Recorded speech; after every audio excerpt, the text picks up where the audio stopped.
Hello, everybody. Welcome into the Complete Game Podcast, episode 80. As you can hear, I am still a little under the weather. So, we are going to be running part one of our two-part interview with former MLB umpire Tim Tschida. This is coming right now live after game 6. So, we do have a game 7 tonight, which we will be live streaming over on Curt's Twitter, my dad's Garrick38 Twitter account over on X.com, the Everything app. It's all happening on X.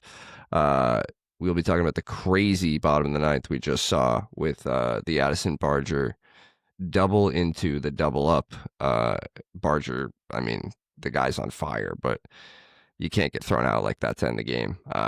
So we'll have pregame predictions and a stream for all of Game 7. So hit us up there, guys. We'll see you then. Yep, Hall of Fame too. Thank you. No, you weren't supposed to hear that. There was a total of 608 pitches. Mark had to call 291 total called pitches. Meaning, of course, obviously there's a number of pitches that are fouled off, that are swung and missed. There was over 300 pitches he did? Holy shit. Yeah, he had to call 291. And he was 279 for 291. He had 12 incorrect, which was about 1.2% above what is expected. Mm-hmm. He shot 96% accuracy overall, and the standard is 94. Yeah. See, the pitcher in me is going to say no. Yeah. Absolutely. I'm watching the game, and in my mind, I'm looking at. I thought, the Bichette play was the one where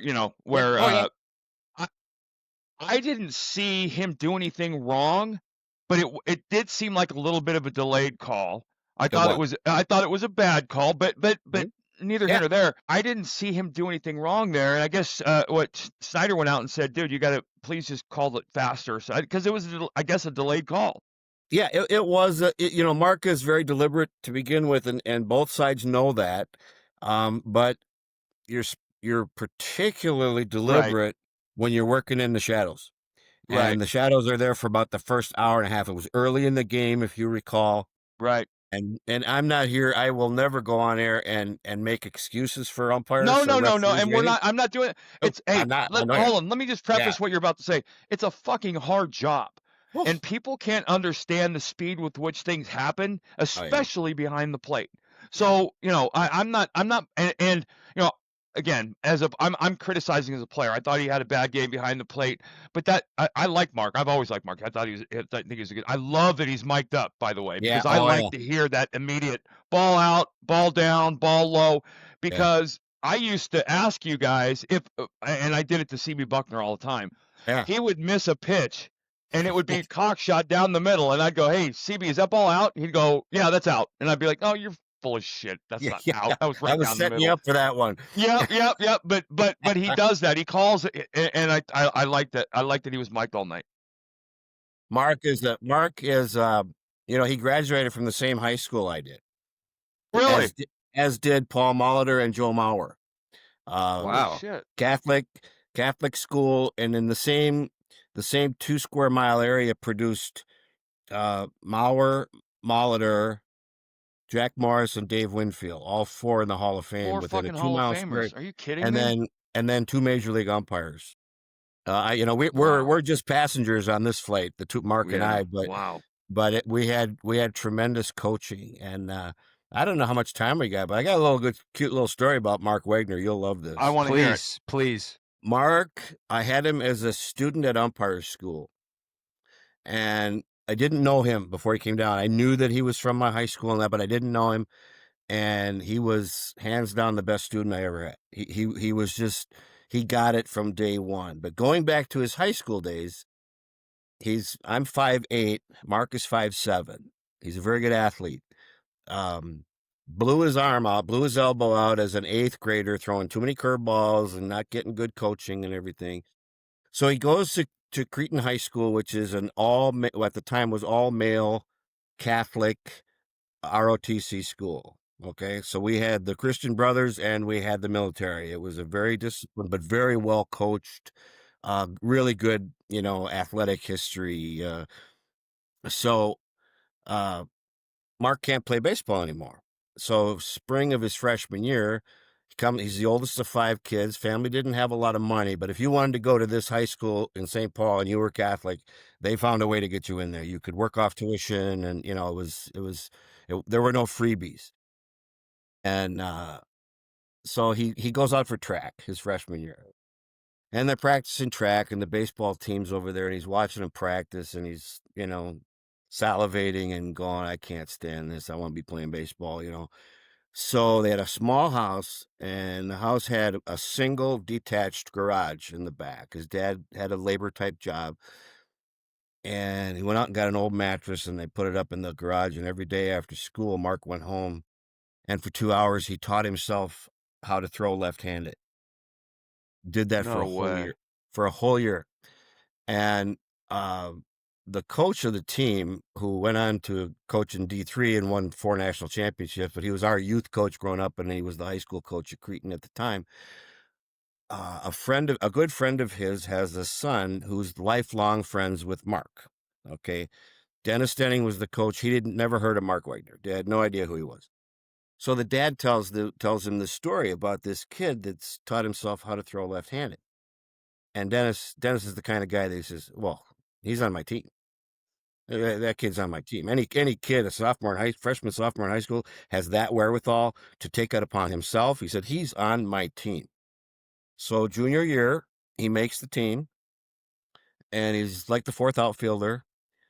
And let me back up just a little bit. And, in Catholic school, you sit in alphabetical order in every class you're in. So W.E. Wagner, W.E.G., he sat next to a guy named Chris Winkie, who Chris was drafted by the Blue Jays and made it to AAA. Chris Winkie, the quarterback? Yes, he got released in baseball, and then he went to Florida State and won the Heisman Trophy. And he and Mark are lifelong best buddies. So they co-captained a state championship high school team their senior year in high school. And then Dennis, the coach, said, Mark, you're probably not going to be able to play college ball, but you might want to take up umpiring. So he started doing Little League, and a year later he went to umpire school, and about 7 years later he's in the big leagues, and he's on my crew. And you could just tell he's such a solid guy. He goes to mass every day on the road. He gets up. If he doesn't make it to mass, he goes and works at the local Dorothy Day or Catholic Charity Soup Kitchen, and he's just a solid citizen. He's got 5 children. The youngest is about ready to start college, and he had told me a while back. He said he's really getting close. A couple years, and that'll be it. But Eric, you remember he's always rated in the top 3 balls and strikes every year on the staff. Garrett, you remember me telling you about my umpire book and how I kept a book on umpires, and that was the reason, because there was a human element to that job that I needed to tap into when I played. I needed to know which guys were, hey, I'm trying to get it right, help me out, or shut up, don't talk to me, and everybody had that different personality. The good ones were you could tell them immediately when you talked to them in a game, because they would respond with a professional response, as opposed to, there were certain guys that just don't talk to me during the game because you're going to get the fans yelling at me, and that's actually, I wrote down some questions. Go for it, Garrett. That leads into one of them. You were a full-time major league umpire from 1987 to 2012. So there comes a lot of pitchers in that time, including my dad, who you have to start and build a relationship over 20 years sometimes with these guys. So I wanted to ask you, how does that go for you? Do you go about starting a relationship with a catcher and a pitcher, or is that something that you let those guys initiate themselves most of the time? That's a really good question. I usually started with the catcher, simply because you're right there and you can have, you can talk without anybody else seeing you talk, which I was never threatened by that, or I didn't care, that way as far as how it looked. It wasn't a concern of mine, and that comes from I truly believe that's just your own self-confidence. I always felt that there wasn't anything on the field I couldn't handle. And then, sometimes I would tell a catcher, just to kind of head things off, say, hey, when you get in there, tell them that 2-2 pitch was there, or I had That's the what the good ones did. Yep. I had the 3-1 outside. I always had this line. Funny, it was kind of funny. I called the 3-0 pitch on Bernie Williams one time a strike, and he goes, "You like that one?" And I just said, "Well, in the short look, I had it on the corner, but in the long look, it might have been a little outside." And he smiled and laughed. From that day on, every time he stepped into the box, he'd say, "How's your short look tonight?" I said, "Well, I hope it's good all night long, but especially for you, Bernie." Well, yeah, and Bernie was one of those guys who never took a strike. Bernie, Oh Paul yeah, O'Neill, if he Bernie, didn't Paul swing, O'Neill, they never took every pitch they ever took was a ball, and yeah, I played with some guys like that. And oh yeah. There's a couple of them out there now. I don't watch as much as I used to, but I tell you, the guy that I just love is Mookie Betts. oh, And the guy never says a word to the umpires ever. I mean, whether he gets called out on strikes, whether it's a close pitch, he's just he has no expression. He just looks out at the pitcher, and waits for the next pitch. And I look at, there's a couple of them out there, and I'll just name one that I would go nuts if I was umpiring right now, and I'm probably getting his grill, is this Bregman. This Alex Bregman. He looks back on every strike. He is what we affectionately called a non-believer. It's just he doesn't believe no matter what you call, what you say, or how you say it. Oh, he's got to look at you. And I would go, oh man, I wish I was working just for one game. I'd get him over in that dugout in front of Dusty, and I'd just say, "You're lucky you didn't play when he played." Because if you did that when he played, you were kind of regretting your body language just ever so slightly. hey, Timmy, along those lines, Yeah, one of the things that I think people love and find fascinating is when we talk about someone who's got longevity like you had, pointing out some of the best. Like you umpired for 5 freaking decades, but best best catcher, physical gifted catcher, best catcher you ever umpired behind, talent it's wise. funny. I was anticipating the conversation today, and I kind of figured that one would come up because framing is the term nowadays. There's two. The first one, the guy that I would say invented framing was Bob Boone. And Bob, and his idea was not trying to trick you. He just was really good at catching the ball where it He was. received the ball. He received it. Yes, he had really Yes. soft hands, and he would say, when you stood behind Bob Boone, okay, a right-handed batter, then his left foot would be a little forward, and the right foot would be a little back, and then the left-hander, and it would just there was 3 footprints behind the plate all night long. He didn't go, way over Right, here. right, right. No, he was right there the whole time. You had the same look all night long. And it's funny, in order to do that, especially on a pitch that's running in on the right-hand batter, you have to be really strong to do Yeah, that. because it takes your hand out of the It zone. takes your hand down. Yeah, exactly. One night, I was leaving the ballpark in Anaheim, and Bob was jogging around the stadium at midnight later. He's got a 40-pound dumbbell in his left hand as he's jogging. That's how much. And then the next day I looked at his arms, and the left one was so much bigger than the right one, just Wow, I did because not know he that. worked at it. That's so ridiculous. And he didn't preach it. That was kind of his little trick, his little signature. And then as time passed, they got better.